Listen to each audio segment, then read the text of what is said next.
T K Rajmohan മുൻ NIASP കൂടി നമുക്കൊപ്പമുണ്ട്. Shri T K Rajmohan, ഇത് നമ്മൾ കഴിഞ്ഞ ദിവസം EDയുടെ റിപ്പോർട്ട് വന്നതിന് പിന്നാലെ ഇത്തരം ഒരു പരിശോധന പ്രതീക്ഷിച്ചിരുന്നതാണ്. ഈ SDPIയുടെ അക്കൗണ്ട് വിവരങ്ങൾ പൂർണ്ണമായി ശേഖരിക്കുക, അതിലൂടെ SDPIയുടെ എല്ലാ ഇടപാടുകളും സംബന്ധിച്ച കൃത്യമായ വിവരശേഖരണം, അത് തന്നെയാണോ ഇപ്പോൾ ED ലക്ഷ്യമിടുന്നത്? ഈ അന്വേഷണത്തെ, ഈ പരിശോധനകളെ എങ്ങനെ കാണണം? തീർച്ചയായിട്ടും. കാരണം ഇന്നലെ ED ഇറക്കിയ ഒരു പത്രക്കുറിപ്പുണ്ട്. ആ പത്രക്കുറിപ്പിൽ വളരെ ക്ലിയർ ആയിട്ട് അവർ പറയാണ്, ഈ നിരോധിതമായ PFIയുടെ ഒരു സിസ്റ്റർ കൺസേൺ ആണ് SDPI. അതൊരു SDPI ഒരു പൊളിറ്റിക്കൽ പാർട്ടിയായി കാണുന്നുണ്ട്.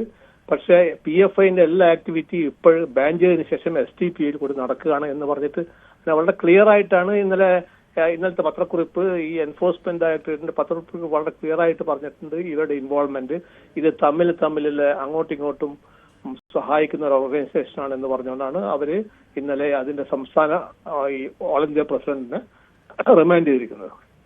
അപ്പൊ അദ്ദേഹത്തിന് ചോദ്യം ചെയ്ത് പല ഇൻഫർമേഷൻ കിട്ടിക്കാണും. അതേസമയം തന്നെ ഏജൻസിയും പല ഇൻഫർമേഷനും കളക്ട് ചെയ്ത് കാണും. അതിന്റെ മുകളിലാണ് ഇന്ന് പല സ്ഥലത്തും PFIയുടെ പല കേന്ദ്രങ്ങളും റെയ്ഡ് നടക്കുക.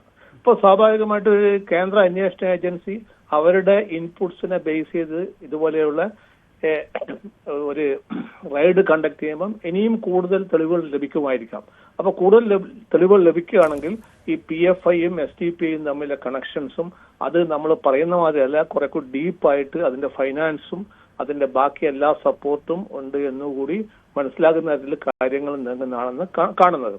അപ്പൊ ഈ റൈഡ് എന്ന് പറയുന്നത് നമുക്കറിയാം, സെൻട്രൽ ഏജൻസി അതിന്റെ എല്ലാ വിഭാഗങ്ങളെ ഉൾപ്പെടുത്തിക്കൊണ്ട് എല്ലാ ഇൻപുട്ടും കളക്ട് ചെയ്താണ് റെയ്ഡ് കണ്ടക്ട് ചെയ്യുന്നത്. അപ്പൊ തീർച്ചയായിട്ടും വളരെ ഗോപ്യമായിട്ടും വളരെ വാസ്റ്റായിട്ടും കാര്യങ്ങൾ മുന്നോട്ട് പോകുമ്പം അത് ഇങ്ങനെയുള്ള കാര്യങ്ങൾ ചെയ്യുമ്പോൾ സ്വാഭാവികമായിട്ടും ED അതിന്റെ എല്ലാ പ്രിക്കോഷൻസ് എടുത്ത് ആണ് റെയ്ഡ് കണ്ടക്ട് ചെയ്യുന്നത്.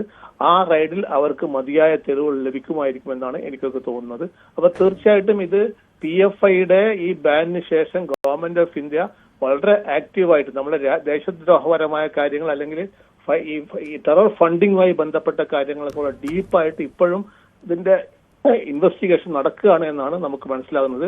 അതിന്റെ ഒരു പരിസമാപ്തിയാണ് ഇപ്പോഴും അതിൽ എൻഫോഴ്സ്മെന്റ് ഡയറക്ടറേറ്റ് കൂടി ഈ ടെറർ ഫണ്ടിന്റെയും ഫൈനാൻസിങ്ങിന്റെയും പറയാൻ കൂടിയിരിക്കുകയാണ്.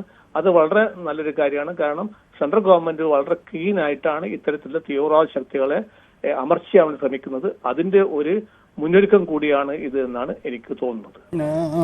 ടി കെ രാജ്മോഹൻ സർ, ഈ വിഷയത്തിൽ നമുക്കറിയാം PFI നിരോധനത്തിന് മുമ്പ് സമാനമായ പരിശോധനകളും നീക്കങ്ങളും നടന്നതാണ്. അങ്ങനെയെങ്കിൽ ഇപ്പോൾ രാഷ്ട്രീയ പാർട്ടിയുടെ സ്വഭാവത്തിലേക്ക് രൂപം മാറിയ SDPIയെ അവരെ നിരോധിക്കുക എന്ന ഒരു നീക്കം കേന്ദ്ര സർക്കാരിൻ്റെ ഭാഗത്തു നിന്നും ഉണ്ടാകുന്നതിൻ്റെ തുടക്കമാണോ? അതിൻ്റെ ഭാഗമായിട്ടാണോ ഈ നീക്കങ്ങളെ നമുക്ക് കാണേണ്ടി വരിക? ഒരുപക്ഷെ രാഷ്ട്രീയ പാർട്ടിയെ നിരോധിക്കാൻ അല്ലെങ്കിൽ നിയന്ത്രിക്കാൻ ഇലക്ഷൻ കമ്മീഷൻ്റെ ഒക്കെ അനുമതിയും നീക്കങ്ങളും വേണ്ടി വരും. അപ്പോൾ ഈ റിപ്പോർട്ടുകൾ ശേഖരിച്ച് അത് കൈമാറുക, അതായിരിക്കുമോ EDയുടെ പരിശോധനകളിലും ഉൾപ്പെടുക? അല്ല, അങ്ങനെ പല കാര്യങ്ങളും. കാരണം ഒരു പൊളിറ്റിക്കൽ പാർട്ടിയെ, SDPI മാതിരി ഒരു പൊളിറ്റിക്കൽ പാർട്ടിയെ അല്ലെങ്കിൽ ഇന്ത്യൻ സംവിധാനത്തിൽ നമ്മുടെ ഡെമോക്രാറ്റിക് സെറ്റപ്പിൽ പൊളിറ്റിക്കൽ പാർട്ടിയെ ബാൻ ചെയ്യണമെങ്കിൽ അതിന് മതിയായ കാരണങ്ങളും മതിയായ ഇൻവെസ്റ്റിഗേഷൻ നടത്തി അതിന്റെ പ്രോപ്പർ എല്ലാ തെളിവുകളും കണ്ടക്ട് ചെയ്തതിനു ശേഷം മാത്രമേ അതിന് ബന്ധപ്പെട്ട് ഇലക്ഷൻ കമ്മീഷൻ മുമ്പാകെ പോവുകയും ഇലക്ഷൻ കമ്മീഷൻ അത് കേട്ടതിന് ശേഷം അത് ഒരു ഡീറ്റെയിൽ പ്രോസസ്സാണ്. ആ പ്രോസസ്സ് കൂടി പോകുമ്പോൾ ഒരു പൊളിറ്റിക്കൽ പാർട്ടി നിരോധിക്കാൻ വളരെ ബുദ്ധിമുട്ടാണ് ഇന്ത്യയിൽ ഇന്നത്തെ ചുറ്റുപാടിൽ. പക്ഷേ ദേശദ്രോഹപരമായ കാര്യങ്ങൾ ചെയ്യുന്ന തീവ്രവാദ ശക്തികളുമായി ബന്ധപ്പെടുന്ന അതുമായി ബന്ധപ്പെട്ട, അതായത് നമ്മുടെ ദേശത്ത് തന്നെ അറ്റാക്ക്, നമ്മുടെ ഇന്ത്യ എന്നുള്ള കൺസെപ്റ്റ്, നമ്മുടെ ഭാരത് എന്നുള്ള കൺസെപ്റ്റിന്റെ ആ വെരി കൺസെപ്റ്റിനെ തന്നെ ചോദ്യം ചെയ്യുന്ന തരത്തിലുള്ള ചില തീവ്രവാദ ശക്തികൾ ഇവിടെ പ്രവർത്തിക്കുകയാണെങ്കിൽ അതിന് മതിയായ തെളിവുകൾ ലഭിക്കുകയാണെങ്കിൽ ബാനിങ് വരെ നടക്കാം. പക്ഷെ അതിനുമായി ബന്ധപ്പെട്ട കാര്യങ്ങളിൽ എവിഡൻസ് വേണം, അത് കോൺക്രീറ്റ് എവിഡൻസ് വേണം. ദാറ്റ് ഷുഡ് ബി, അത് എവിടെയും ചോദ്യം ചെയ്താൽ അത് ഇത് നമ്മളൊന്നും ഒരു പ്രതിവിധി കാണാത്ത തരത്തിലുള്ള ഒരു എവിഡൻസ് കളക്ട് ചെയ്തിട്ട് തീർച്ചയായും മുന്നോട്ട് പോകാൻ പറ്റും. അതിന്റെ ഒരു മുന്നോടിയായിട്ടാണ് ഇപ്പോഴും സെൻട്രൽ ഗവൺമെന്റ് വർക്ക് ചെയ്യുന്നതായിരിക്കും, അറിയില്ല. പക്ഷെ നമ്മൾ മനസ്സിലാക്കേണ്ട കാര്യം, SDPI മാതിരിയുള്ള ഒരു പൊളിറ്റിക്കൽ സംഘടന നിരോധിക്കപ്പെട്ട PFI ബന്ധപ്പെടുന്നുണ്ട് എന്ന് പറഞ്ഞാൽ തന്നെ അത് വളരെ ആശങ്കയുണ്ടാക്കുന്ന കാര്യമാണ്. അതിലേക്ക് അവരുടെ SDPIയുടെ ഒരു പൊളിറ്റിക്കൽ ഓർഗനൈസേഷനെ ബാൻ ചെയ്യാൻ തന്നെ സെൻട്രൽ ഗവൺമെന്റ് തയ്യാറായാൽ നമുക്കതിൽ മതിയായ തെളിവുകൾ ഉണ്ടെങ്കിൽ തീർച്ചയായിട്ടും നമ്മുടെ രാജ്യത്തിന്റെ നന്മക്ക് വേണ്ടി അല്ലെങ്കിൽ ദേശത്തിന്റെ നന്മക്ക് വേണ്ടി അതും കൂടി വന്നാൽ തെറ്റില്ല എന്നാണ് നമുക്കൊക്കെ പറയാനുള്ളത്. യെസ്, വളരെ നന്ദി സാർ പ്രതികരിച്ചതിന്. ഹമീദ് ചേന്നമംഗലൂർ സാമൂഹ്യ നിരീക്ഷകൻ കൂടി നമുക്കൊപ്പമുണ്ട്. ശ്രീ ഹമീദ് ചേന്നമംഗലൂർ, SDPI ഒരു രാഷ്ട്രീയ പാർട്ടിയുടെ സ്വഭാവം കൈവന്നെങ്കിൽ കൂടിയും അത് PFIയുടെ ഒരു സിസ്റ്റർ കൺസേൺ ആണ്. അവരുടെ ഫണ്ട് ഉപയോഗിക്കുന്നു, അവരുടെ കേഡർമാർ തന്നെയാണ് ഇതിൽ പ്രവർത്തിക്കുന്നത്. അതുകൊണ്ട് നിരോധിത സംഘടനയുടെ അതേ പ്രവർത്തനങ്ങൾ SDPI നടത്തുന്നു എന്നതാണ് എൻഫോഴ്സ്മെന്റ് ഡയറക്ടറേറ്റിന്റെ റിപ്പോർട്ടിലുള്ളത്. താങ്കൾ അങ്ങനെ നിരീക്ഷിക്കുന്നുണ്ടോ? യെസ്, എന്തായാലും അദ്ദേഹത്തെ കണക്ട് ചെയ്യാൻ കഴിയുന്നില്ല. ഈ SDPIയുടെ ഓഫീസുകളിൽ വ്യാപകമായ പരിശോധന നടക്കുകയാണ്. സംസ്ഥാന വ്യാപകമായ പരിശോധനയാണ്. SDPIയുടെ നിരോധനം പോലുള്ള വലിയ നീക്കങ്ങൾക്ക് ഇത് ഇടവയ്ക്കുമോ എന്നതാണ് സാഹചര്യം. ഡാൻ കുര്യൻ തുടരുന്നുണ്ട്. ഡാൻ, ഈ ഓഫീസിൽ പരിശോധനയ്ക്ക് എത്തുമ്പോൾ SDPIയുടെ സംസ്ഥാന നേതാക്കൾ അവിടെ ഉണ്ടായിരുന്നോ? ഇപ്പോഴാരെങ്കിലും ഉണ്ടോ? അവരുടെ പ്രതികരണം വല്ലതും ലഭ്യമാവുന്ന സാഹചര്യമുണ്ടോ?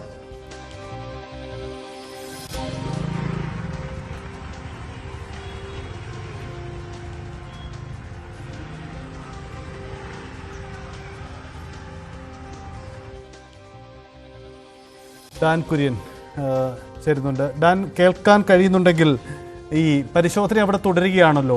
പരിശോധനയ്ക്ക് എത്തിയപ്പോൾ SDPI നേതാക്കൾ അവിടെ ഉണ്ടായിരുന്നോ? ഇപ്പോൾ നേരത്തെ തന്നെ തങ്ങളെ രാഷ്ട്രീയമായി തകർക്കാൻ ശ്രമിക്കുന്നു, ബോധപൂർവമായ നീക്കം, ഇതാണ് SDPI നേതാക്കൾ വിശദീകരിച്ച കാര്യം.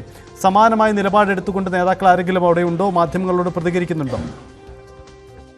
ഒരു തരത്തിലുള്ള പ്രതികരണവും ആരുടെയും ഭാഗത്ത് നിന്ന് ഇതുവരെ ഉണ്ടായിട്ടില്ല. പക്ഷേ ഓഫീസിനുള്ളിൽ ജീവനക്കാർ ഉണ്ട് എന്നാണ് നമുക്ക് മനസ്സിലാക്കാൻ കഴിയുന്നത്. നേതാക്കന്മാർ ഉണ്ട് എന്ന വിവരങ്ങൾ തന്നെയാണ് ലഭിക്കുന്നത്. പക്ഷേ ഇനി ഈ പരിശോധന പൂർത്തിയാക്കാതെ ഒരാൾക്കും അവിടെ നിന്ന് പുറത്തേക്ക് ഇറങ്ങാൻ കഴിയുകയില്ല. അതുകൊണ്ട് തന്നെ അങ്ങനെ ഒരു പരിശോധന പൂർത്തിയാക്കാതെ ഒരു പ്രതികരണങ്ങൾ അവരുടെ ഭാഗത്തുനിന്ന് ഉണ്ടാകാനുള്ള ഒരു സാധ്യതയും കുറവാണ്. എന്തായാലും കഴിഞ്ഞ ദിവസങ്ങളിൽ തന്നെ ഈ പരിശോധന ഉണ്ടായേക്കുമെന്നൊരു സൂചനകൾ SDPI നേതൃത്വത്തിന് ഉണ്ടായിരുന്നു എന്നാണ് നമുക്ക് ലഭിക്കുന്ന വിവരങ്ങൾ. അത് മുന്നിൽ കണ്ടുകൊണ്ട് തന്നെയാണ് ഇത് കേന്ദ്ര സർക്കാരിന്റെ ഭരണകൂട വേട്ടയാടലാണ് നടക്കുന്നത് എന്ന പ്രസ്താവനകളുമായി നേതാക്കൾ രംഗത്തെത്തിയതെന്ന് വേണം മനസ്സിലാക്കാൻ.